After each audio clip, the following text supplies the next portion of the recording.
మళ్ళా మీకు జ్ఞాపకం చేస్తున్నాను, దేవుడు మన విశ్వాసాన్ని ఆయా సమయంలో పరీక్షిస్తాడు, మన ఆత్మీయతను పరీక్షిస్తాడు, దేవుని పట్ల మనకున్న నమ్మకాన్ని పరీక్షిస్తాడు, నిజాయితీని పరీక్షిస్తాడు.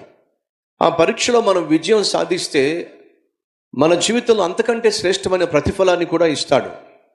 మళ్ళా చెప్తున్నా, పరీక్షింపబడినటువంటి ఆత్మీయుడు పనికిరాడు.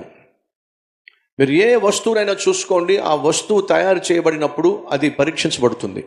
ఆ వస్తువు తయారైపోయిన తర్వాత చివరికి వచ్చేసరికి క్వాలిటీ టెస్ట్ అని ఉంటుంది.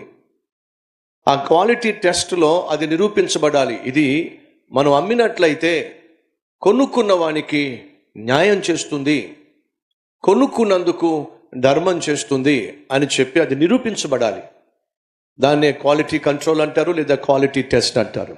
ఎస్పెషల్లీ ఎలక్ట్రానిక్ గూడ్స్ మీరు చూడండి, వెనకాల ఒక స్మాల్ స్టిక్కర్ ఉంటుంది, quality tested, QC quality control tested, కింద ఓకే అని స్టిక్కర్ అంటిస్తారు వాళ్ళు. అనగా ఇది పరీక్షించబడింది కాబట్టి పనికొస్తుంది, పరీక్షించబడకపోతే పనికిరాదు. అంతెందుకండి, మీరు వంకాయలు కొన్నప్పుడు పరీక్షించరా? మీరు బెండకాయలు కొన్నప్పుడు పరీక్షించరా? మీరు ఒక కూరగాయల షాప్ దగ్గరికి వెళ్ళి బెండకాయలు కొనాలని చెప్పి అన్ని బెండకాయలు ఇరక్కొడతారు. ఒకసారి గమనించండి, అది ఉంది, వెనకాల తోక ఇరక్కొట్టారు, అది విరిగితే కొంటారు, విరగకపోతే వదిలేస్తారు. ఇప్పుడు అలా వదిలేశారు అనుకోండి, మిగతా వాళ్ళు ఎవరైనా వచ్చి కొంటారా? విరిగిపోయిన దాన్ని కొనరు. మీరు విరగొట్టడం వల్ల ఇరిగితేనేమో బాగుందని చెప్పి తీసుకుంటారు, విరగపోతేనేమో ఇది బాగా ముదిరిపోయిందని చెప్పి వదిలిపెట్టేస్తారు. అలా వదిలిపెట్టేస్తే వాడు దివాలా తీస్తాడు.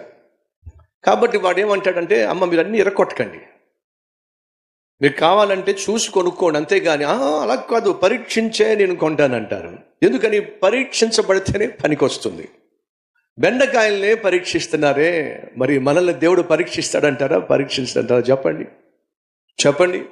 మీరు ఇప్పుడు కూరగాయల షాపుకి వెళ్ళి మీరు వంకాయలను పరీక్షిస్తున్నా, బెండకాయలను పరీక్షిస్తున్నా, దొండకాయలను పరీక్షిస్తున్నా, వాటిని మామిడికాయలను పరీక్షిస్తున్నా, ఆలోచన చేయండి. ఒక పూట భోజనం కోసం ఇంత పరీక్షలు చేస్తున్నానే, మరి 70-80 సంవత్సరాలు ఒక మంచి వ్యక్తిగా నేను బ్రతకాలని ఆశించే దేవుడు మనల్ని ప్రతిరోజు పరీక్షిస్తాడు. మీరు పరీక్షించి తెచ్చుకున్నటువంటి కూరగాయలు ఇంటికి వచ్చిన తర్వాత కడుగుతున్నప్పుడు కూడా చూస్తారు. ఒకవేళ మీ ఆయన మీద కోపం లేకపోతే అర్థమవుతుందా మీకు? పరీక్షించబడితేనే పనికొస్తుంది. పనికొచ్చే పాత్రగా నేను ఈ భూమి మీద ఉండాలని దేవుడు ఆశపడుతున్నప్పుడు ఖచ్చితంగా మనల్ని కూడా దేవుడు పరీక్షిస్తాడు.